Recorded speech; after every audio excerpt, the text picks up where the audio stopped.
आज है 17 जुलाई और वक्त हो रहा है 11:30 AM।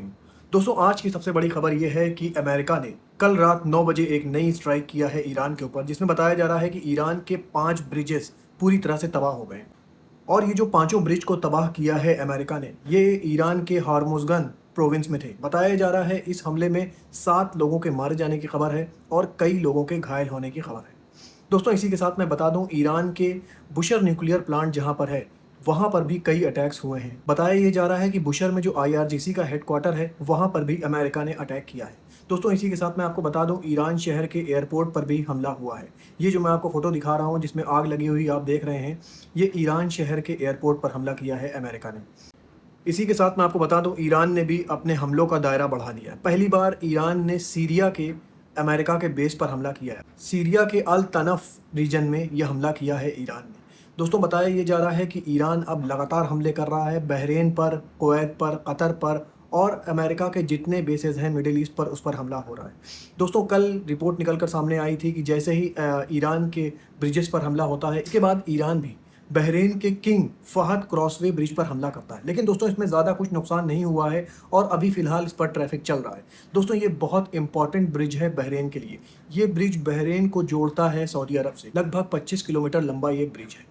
दोस्तों, जिस तरह से ईरान के ऊपर अटैक हो रहा है, ईरान भी रिटेलिएट कर रहा है। लेकिन मैं आपको ये बात बताता चलूँ, आपको सुनकर तो ये बात अच्छा नहीं लगेगा, लेकिन ईरान को अच्छा खासा नुकसान हो रहा है जिस तरह से अमेरिका अटैक कर रहा है ईरान के अंदर। जब से ये सेकेंड राउंड की जंग स्टार्ट हुई है और अमेरिका ने सदन ईरान पर हमला करना स्टार्ट किया था और अब ईरान के डीपर पार्ट में भी हमला कर रहा है, जिसमें बताया जा रहा है कि लगभग 50 लोगों के मारे जाने की खबर है और कई लोगों के घायल होने की भी खबर है। दोस्तों, बहरीन में भी चारों तरफ सायरन बज रहे थे। बहरीन की गवर्नमेंट ने अपने लोगों से कह दिया है कि कहीं सेफ जगह पे चले जाएं और जब सायरन बजने लगे तो वो बाहर ना निकले और वहीं सेफ जगह पर अपना तहफ़्फ़ुज़ करें। दोस्तों, मिडिल ईस्ट में ज़्यादातर कंट्रीज़ में सायरन बज रहे हैं क्योंकि ईरान की मिसाइल कभी भी कतर पर, कुवैत पर, बहरीन पर आकर गिर रही है। दोस्तों, देखिए इसमें क्या होता है, इस वक्त ईरान हर तरफ हमले कर रहा है क्योंकि ईरान के ऊपर भी अब डीपर हमले होना शुरू हो गए हैं। पहले ईरान के ऊपर सिर्फ सदर्न ईरान पर हमले हो रहे थे, जो स्ट्रेट ऑफ हॉर्मुज़ का कोस्टल एरिया है उस पर हमले हो रहे थे। लेकिन अब ईरान में डीपर पार्ट पर हमले हो रहे हैं। जैसे कि आज हॉर्मुज़गन जो प्रोविंस है ईरान का, उसमें 5 ब्रिजेस ईरान की गिरा दिए गए।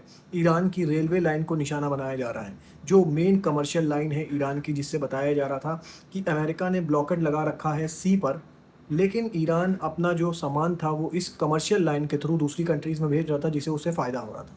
लेकिन अब अमेरिका ने इस रेलवे लाइन को भी तबाह कर दिया।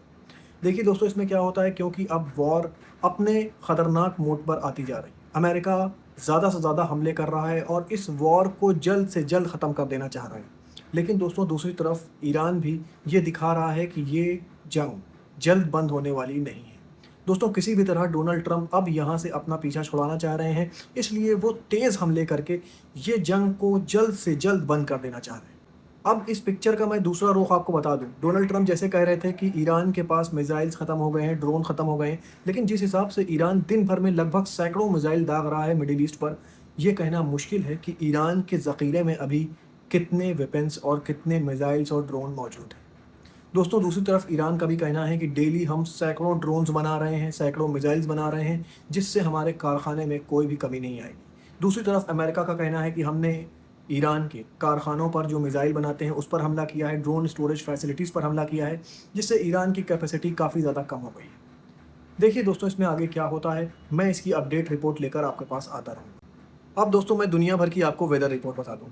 कनाडा में जो वाइल्ड फायर लगी थी वो अभी तक रुकने का नाम नहीं ले रही है और अब ये वाइल्ड फायर बताया जा रहा है सिर्फ कनाडा तक महदूद नहीं है।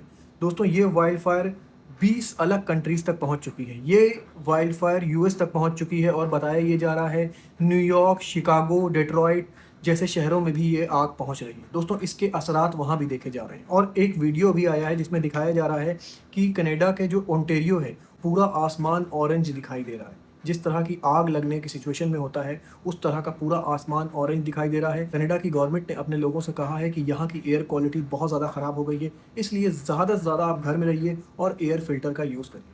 दोस्तों, मैं आपको बता दूं, सबसे बेस्ट एयर क्वालिटी मानी जाती थी कनाडा की। वहाँ का जो एयर क्वालिटी का रेट होता था वो 1, 2, 3 ऐसे रहता था, जबकि और एशियन कंट्रीज़ में देखा जाता है कभी कभी 200, 300 पहुँच जाता है। और आज कनाडा का जो एयर क्वालिटी रेट है वो बद से बदतर हो गया है इस वाइल्ड फायर की वजह से। और अभी भी इस पर काबू नहीं पाया जा सका है। और दोस्तों बताया ये जा रहा है कि लगभग 450 जगहों पर, अलग-अलग कनाडा की जगहों पर ये वाइल्ड फायर एक्टिव है।